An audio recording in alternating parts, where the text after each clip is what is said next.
I'm excited. Here we go. All right. So, hi, Reggie. Hello. Good to see you. Always good. Always, always. I always appreciate our time together. All right. There's my YouTube going there. I am very grateful to spend time with you today and for this, I'm calling it the encore performance of this discussion about the importance of rest and recovery. And personally, I can use the encore performance because I feel like I haven't taken a minute since this election to just take a real breath and take some time. And I am definitely gearing up for that, as I hope many others are as well, as the season almost forces its that sort of rest upon us, which I'm grateful for. And it has been my experience anyway, and I'll let you share yours, but that we don't do a particularly good job of stopping to take a beat and to take the time for ourselves to practice the self-care. I know I've been guilty now over many years of not doing it, not only not doing it for myself, but not appreciating it, encouraging it in others. So what I want to do right now is just spend a couple minutes hearing from you, just a little bit about your story and what brought you to this space. And then I'm hoping we do a little practice. Yeah, for sure. Always a pleasure to be not only in your company, but in service to smashing the self-destructive norms of political culture that accentuate and celebrate self-destruction over and above the natural rhythms of recovery that are essential to having not only high-functioning bodies, but high-functioning outcomes. So, like, it's always good to be in community for our collective evolution as opposed to our collective destruction. I know firsthand, so I'm not only teacher yogi, like I was on this thing with Arena and the DNC a couple days ago, actually, and I'm an OG in this hustle. I've been doing more activism longer than some of these people been alive, and like I'm still talking about it though, like and can talk about it from both sides of the equation, right? So the first half of my activist career was the bourbon drinking, chain smoking cigarettes in the morning, cursing people out at afternoon. And if I ate, it was at 2 o'clock in the morning. Like I've totally done that, and thought I had success until my body was like, yeah, like, to quote biblical stuff, it's the Christmas season though. What does it profit someone to gain the world and lose their body though? Kind of a paraphrase, right? So like you succeed at your own destruction. So it's a net negative. And so the blessing of living long enough is hopefully you learn some things along the way. So around the midpoint of my activist career was also when I started like a yogic practice and a meditative practice, which has now become a teaching practice, to basically find safe haven, in worlds that are not very welcoming. So for me, it began in a nonprofit job where I was mismanaged and treated like the help, rather than a valued employee. I was treated like the help. That has very fraught connotations, especially when you look like me. And so that yogic practice created conditions for me to find peace in all circumstances, which is something that I now seek to offer everybody, because as one of the first meditations I've taught, just because things are crazy externally doesn't mean that you have to take that on. It is a choice that we have on how we not only treat ourselves, but how we respond to situations as they present themselves. And so I'm hopeful that over the course of this practice and conversation to gently, yet sternly, remind folks that your best gift is your health. Your health fails, your work suffers, if you can even do it. And that's not meant to be flippant. Those are brass tacks, straight facts, homie, so that's kind of where I'm coming from. Well, I was lucky enough. I mean, obviously, you and I got to know each other a while before the pandemic, but I feel like I really got to fall into your practice more deeply during the pandemic. And there was a period of time where it really saved me. And I know it wasn't just me, it was many others. So thank you for that. Yeah. And it was, I think the pandemic, in so many ways were obviously horrific in most ways, but also taught us a lot of really probably wonderful and valuable lessons that I hope we continue about that stopping and taking a pause, and that, we can function without running around in a million different directions. Yeah. But tell us a little bit more about that part of your practice. And like I said, I don't want to talk too long here. I want to actually do a Yeah. little bit of practice, but Yeah, so my teaching practice was born during the pandemic. Like, I didn't plan on being a teacher. I took my teacher training to support my work as a hardcore activist in the resistance against Donald Trump.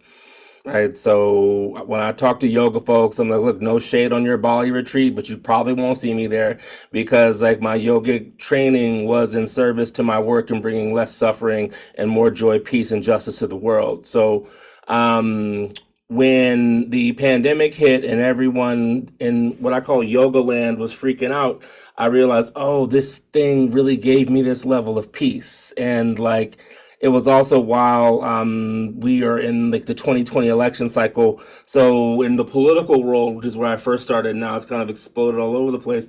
I was like, look, we impeached this guy and we flipped the House in 18. We just impeached him. So if we stay the course, he's out of here, but it's just like being present enough to stay focused on your work instead of getting lost in like the tornado of anxiety, which and I'm not being pejorative about that. We should have had a ton of anxiety. Like we've never seen a pandemic before, and we didn't have confident leadership to take us through the pandemic season, right? So it was just a tragedy of errors and a bunch of in the midst of a humanitarian like epidemiological crisis, right? So started teaching during the pandemic via online. I thought I was only going to last 2 or 3 weeks. Here we are 2 or 3 years later, where it's not the only thing that I do, but it's what I've put a lot of my energy into, because it's the best investment of my time and treasure, right? So not only in myself, but like in helping people to find ways to take better care of themselves mentally, physically, and spiritually, especially in political work, because if we do this work without inner peace, it's not sustainable. Right? Like you can't give what you don't have. So if you don't have energy, you can't give energy. If you aren't rested, you can't be as creative. If you aren't rested, you can't be as joyful. And I'm sorry, like I'm tired of people in our movement spaces like trying to spread misery. Like we can't recruit people to our pity party. We recruit them to our party rooted in joyful resistance. This is a very different context, but listening to some, I'll just call them pundits right now, but there are folks who are, talking about the election and talking about what we need to do. And one of the things they said, which I so deeply believe in, but I think it's still hard again for the movement, it's just being more positive. Right, being more positive about everything that we do, that, everyone's acting surprised that we did well in the election, in part because we were so negative, and that was us sharing our own stories, right? Yeah. And so, but there's something to that in the political spin and in the spiritual spin of just the energy that you bring forth is what you give to the world, it's what you get back. And it's something that I'm, really trying to focus on in a variety of ways. And yet, again, far from perfect at it, right? Because it's just hard sometimes. Yeah. That negative energy, such as the human condition, it comes from within too, Right. And I have found the practice with you and in some other practice that I do anyway, the meditation, yoga. Certainly, I started doing yoga in part because I couldn't do meditation, and the reason I couldn't do meditation is I couldn't sit still. Right, my brain couldn't sit still, and so yoga was a way, if I was at least moving, that I could slow down. If that makes any sense. I don't know if you had a similar experience. For sure. I still struggle with pure just sitting meditation. I fidget. Yeah, that's part of the reason why I do sound. Right, you know what I mean? Like. Well, I was tipping towards that. So yes. Yeah. No, we expect the mind to not be the mind. That's like expecting the stomach to be the liver, right? Like everything in the body has a process, and the mind's process is to process. And so the fallacy that often emerges is that we expect meditation to be a stilling of the mind, when in fact meditation is a training of the mind to focus on the things that you want to focus on, right? So like there is an aspect, and so in Western world, like meditation and yoga world, meditation and asana have been separated. But according to yogic tradition, asana was meant to prepare the body and the mind for meditation. So like if you tire up the body and get it limber, and the mind is focused on the body, like the mind is already focused on something other than external problems. And so meditation would be the mind and body in sync to be still or more still, so the mind can either focus on like releasing more tension in the body or creating conditions for inspiration to enter the mind. And then once that inspiration enters the mind, it can do what it does. Right, you know what I mean? So if there's a kernel of inspiration that is fortified by your constant attention, then that is what comes forth. Whereas like what we often do is like, okay, I'm negative and scared, so I'm going to water those seeds with my intention and my energy, and wonder why we've got the dopest I'm scared as hell bush in our mental garden. You know what I mean? When in fact, like that same energy and attention and awareness could be posited on hope. It could be posited on renewal. It could be posited on habits and habituation that are for our revolution and flourishing as opposed to our destruction. So part of meditation for me is whatever it is, whether it's walking meditation or, you know, there are elements of physical yogic practice that can be a moving meditation. So when mind and body are aligned and then you put that in conjunction, that is meditative because it's bringing balance to mind, body, and spirit. And I also use a lot of sound because, you know, we have so much noise in our minds. So what I've been saying a lot lately, and it's not woo woo for those of you who are skeptical, like this is biophysiology. You know, if you can spell that, keep with me. So like this and these, like your eyes and your ears are direct inputs into the brain. So the quality of input that you put through this directly impacts your mental health. And so like if you put a whole bunch of doom and gloom and bright, it impacts the quality of your mental health. Whereas also what we put into our ears, whether it be constant CNN or Fox or whatever, that impacts the quality of your mental health as well. So what I have done and what I've learned over the course of my personal practice is that like if I give myself the opportunity to focus on something as cool as this, the mind begins to focus on the waves of that. The waves off of this are the native tongue of the mind. So the mind is not only arrested from its like spinning, it goes back to its native source, which is pure sound. And so the mind can be like, and then it'll just focus on, okay, well, maybe there's a low here, but there's kind of some high. Like, so the mind just gets into a different space. And in that different space, it ratchets down. And when the mental activity ratchets down, the body can relax. Then when the body relaxes, you can heal and rest. Then when you heal and rest, your overall quality of health improves. So that's the quick and dirty distillation of years of training. No, I mean, I get it. And I am, not only do I get it, but I am a little bit fixated on the sound. I don't know if I shared with you. I mean, I've been to many sound baths, but I didn't just decide to go to sound baths. I sort of stumbled on it somewhat accidentally. Had someone said it to me before I understood what it was, I would have thought it was a bunch of hoo-ha, or, right. You know,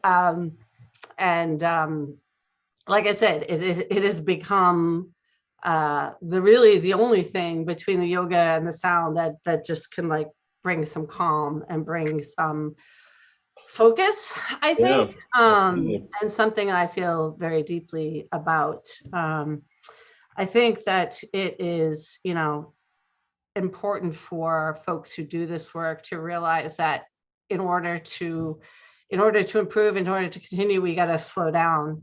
And anyway, I'm just grateful, like I said, for you taking time, not just with us, but that they're building this practice around our movements, because I know of a couple other people, certainly I know a couple other yoga teachers and some other folks who have focused on wellness, but your particular practice and the way that you're bringing it forth, I think has been really special and very needed in our space. So I'm very grateful for that.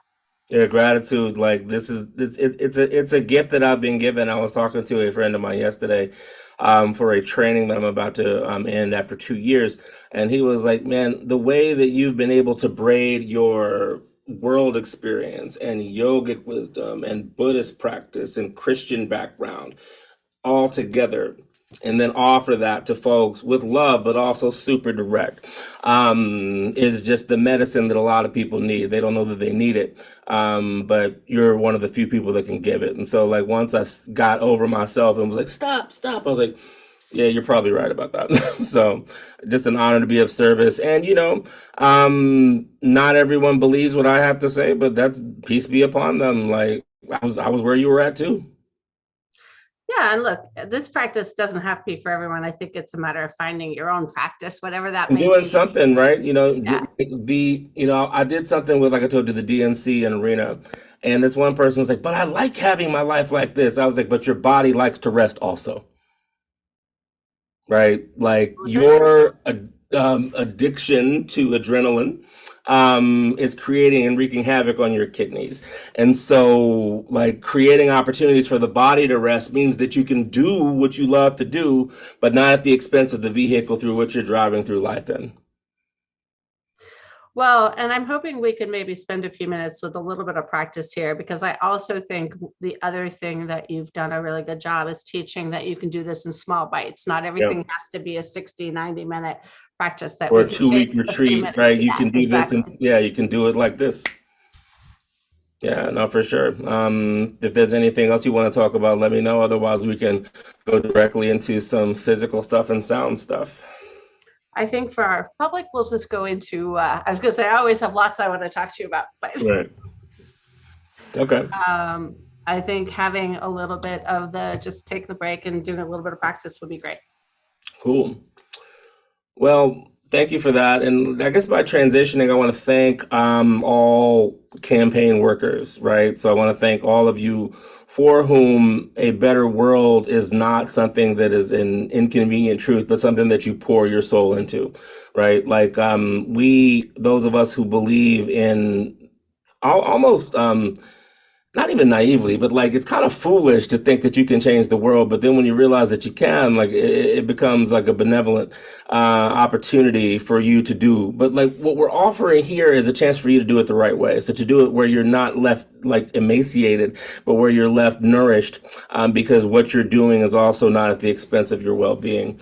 So just deep gratitude from my heart to y'all for whom being in a environment with increasing stress and no guaranteed return is something that you keep coming to, right? We need you and you are appreciated. Take that from someone who has been on the front lines, and I'm not just like throwing fluff, right? Like been there and done that. So this first things first, just allow the body to be calm, eyes soft or closed, but at bare minimum, not eyes fully open as they typically are. And I'm going to remove myself here for a minute Cool. because I want the focus to be on you. Yeah, cool. But I'm not going anywhere, and I'm doing it with you. And as the eyes are soft or closed, notice how good it feels to not really be stressing, looking into a device or looking into a computer or whatever. This 10-second rest that we've taken may not seem like much, but it is a foundation for the eyes to rest. If you are sighted, I guarantee you that the thing you take most for granted is your sight. Yet we abuse our sight by being fixated and hunched over and all these sorts of things. And I'm not saying that as an indictment, just a statement of culture. So as we pause with eyes lowered or closed, notice where the shoulders are in the body, and maybe you begin to shrug them back and down as a balance to being slumped forward. Again, not talking fluff, not talking sass, but that's what we do, y'all. So maybe 10 more seconds of shoulders back and down with the eyes lowered, noticing the quickening and the balancing of energy. 5, 4, 3, 2, 1. Pausing here. I know for me, what we just did, that was like the dopest neck massage I've had in quite some time. But just being aware and present with what the lowered eyes and the combination of the inverse shoulder movement brings to the quality of the mind. Now, placing one hand on the heart, one hand on the belly, let's get in touch with the breath, because odds are in this work, breaths are short, or if they're long, it's usually connected to cigarettes. So let's get the same impact that's less expensive. Inhale through the nose, exhale out the mouth. 1. In through the nose, exhale out the mouth. 2. Switch the hands, 2 more breaths. Inhale. Exhale. 3. Inhale. Exhale. 4. Release the hands from the heart and the belly. Create friction in the hands. Now take those heated hands and just rub the hands. All the texting, all the typing. Allow the hands to have an opportunity to be nourished. Friction in the hands one more time. Now take heated hands and place them on the eyes and the upper face. Melting through tension that we carry there through furrowed brow or other circumstance. Friction in the hands one more time. And bear in mind that you haven't left your chair. You're welcome. Take heated hands, place them from the cheeks down, so jaw, upper lip, maybe the lower part of the sinuses. Maybe taking pointer finger and placing it behind the ears at the jawline. And this last time, creating friction in the hands. Then placing heated hands on the face or wherever calls out to you. So for me right now, that's the back of the neck.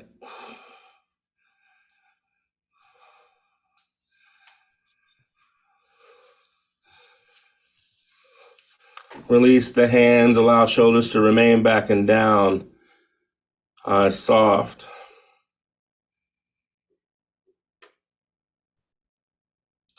One more thing with the hands, then we'll do something with the neck, then I'll play some sound, then we'll be out.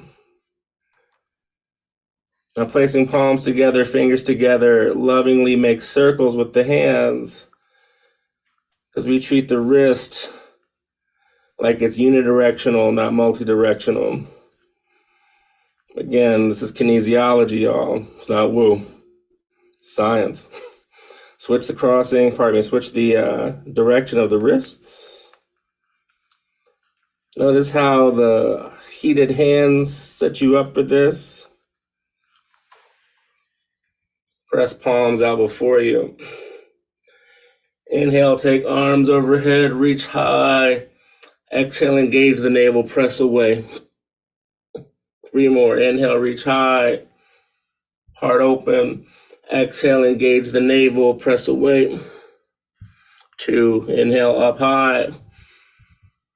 Exhale, engage navel, press away. Last. Inhale, up high. Exhale, engage navel, press away, and hold for 5, 4, 3, 2, release. Take heat. Now take that finger, stretch. I snuck on you. Chin to chest, right ear, right shoulder. Maybe right fingers outside of left temple, and let those liberated fingers do the walking and talking on the left side of the neck.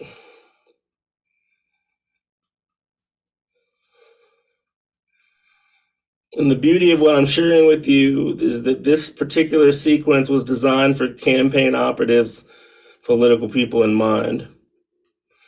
You're in that Zoom call that's interminable, you can do all this. 3 clearing breaths to liberate the left side of the neck. Inhale. Exhale. 1. Inhale. Exhale. 2. Inhale.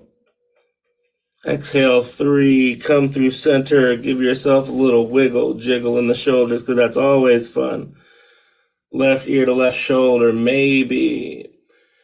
Left fingers outside of right temple, and those liberated right fingers, let them talk and walk. From the jawline to the collarbone. Mandible to clavicle for my anatomy nerds. 3 clearing breaths. Inhale. Exhale. 1.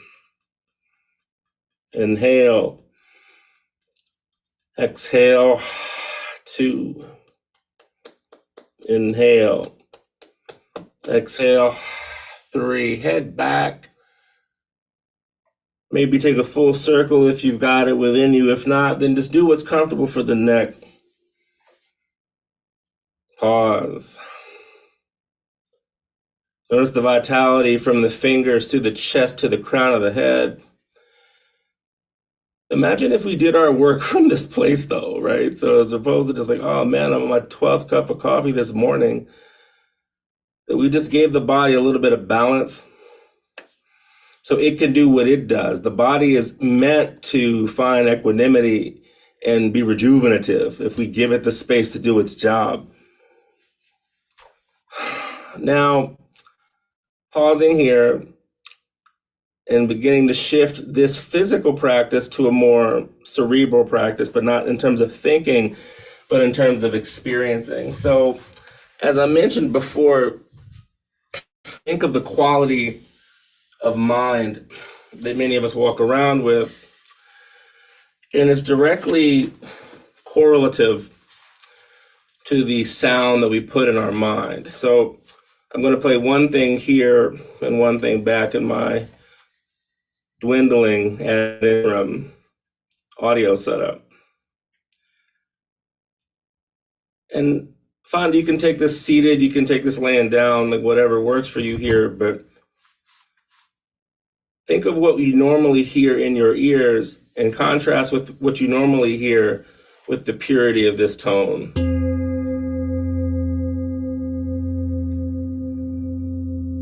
The mind is like, what was that? I'll tell you again.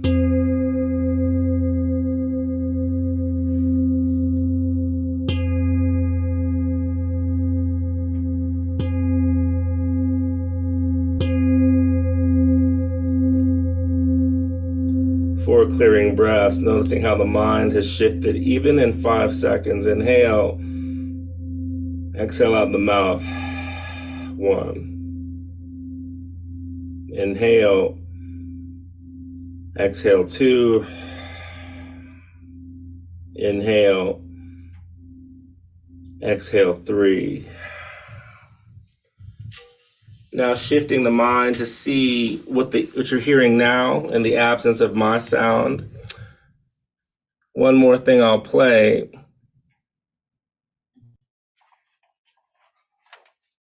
So remembering how sound impacts all of us and how little thought we give to sound.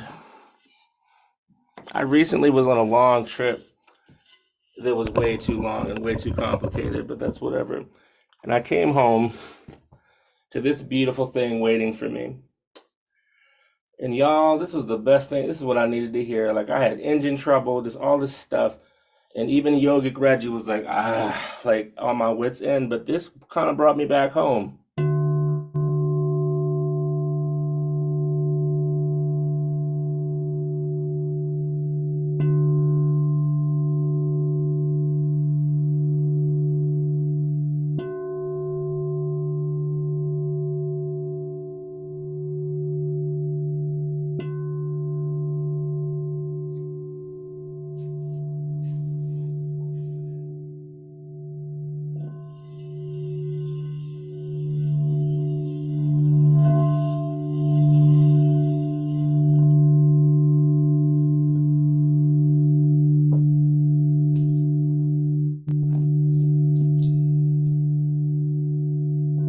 Clearing breaths. Inhale. Exhale 1. Inhale. Exhale 2. Inhale. Exhale 3. 3 tolls to close our baby sound practice to keep it digestible and not overwhelming.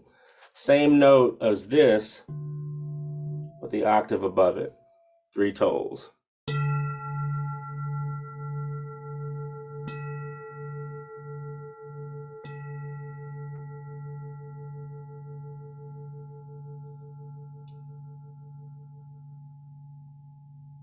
Bringing awareness to the quality of mind and how the body feels through this accessible practice.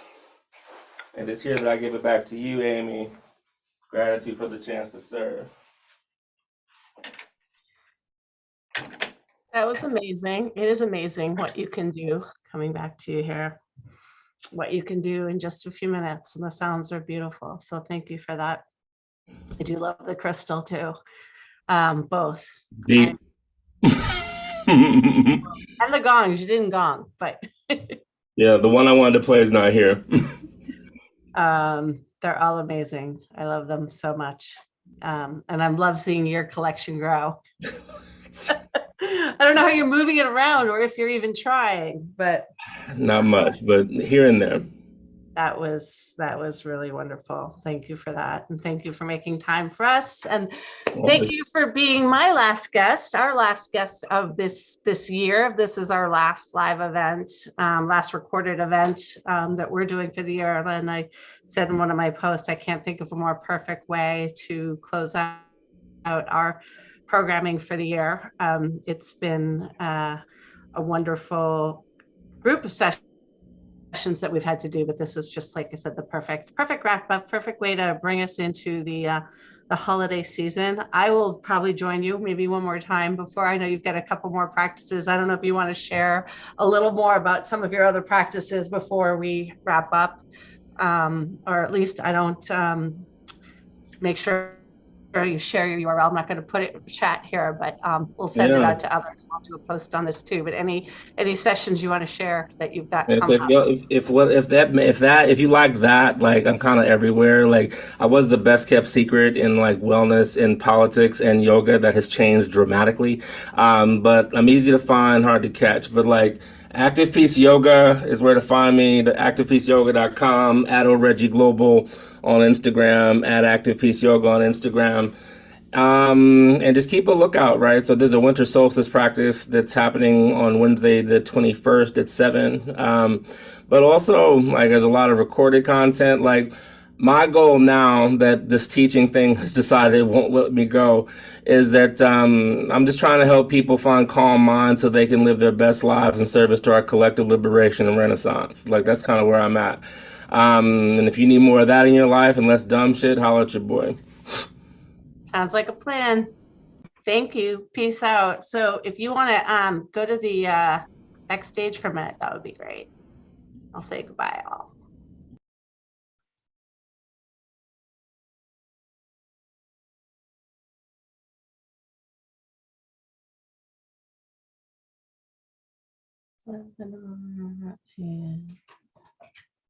We will end it here.